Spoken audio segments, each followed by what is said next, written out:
ฟ้องเจ้าจากไปดนนานแสนนานเพียงใดถ้อยคำที่เว้าออกมาก่อนไปเจ้าบอกไหวบ่ดนก็มารอคอยทุกคืนและวันนั่งนับเวลาพบหน้า5 เดือน 6 ปีเจ้ายังบอกกลับมาขีดข้างฟ้าเดือนวันและคืนผ่านไปนับมือใดน้ำตามันคอยจะไหลหนีอายไปเมื่อยใจเจ้าหูบอ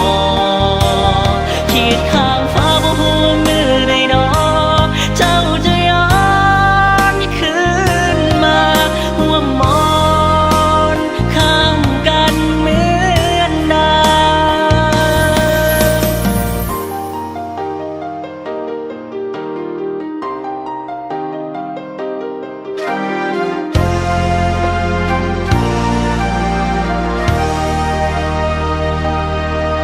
ตกลงกันขอไปบ่ดน1 เดือนก็ย้อนคืนมาข่าวเจ้าบ่ส่งหาบ่เฮ็ดดังคำสัญญาที่ให้เจ้าคงบ่เคยหูใจจิตใจของคนรอคอยหูบ่อายทุกข์ทรมานปานใดขีดข้างฟ้าเดือนวันและคืนผ่านไปนับมือใดน้ำตามันคอยจะไหลหนีอายไปเมื่อยใจเจ้าหูบอกขีดข้างฟ้าบ่หูมือใดดอกเจ้าจะย้อนคืนมาหัวมอนข้างกันเหมือนเดิม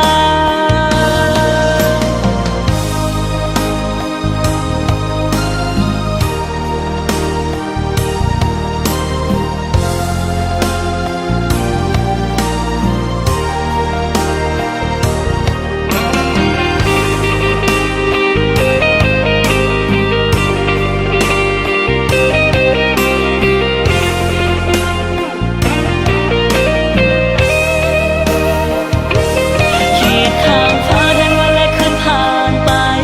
นับมือใดน้ำตามันคอยจะไหล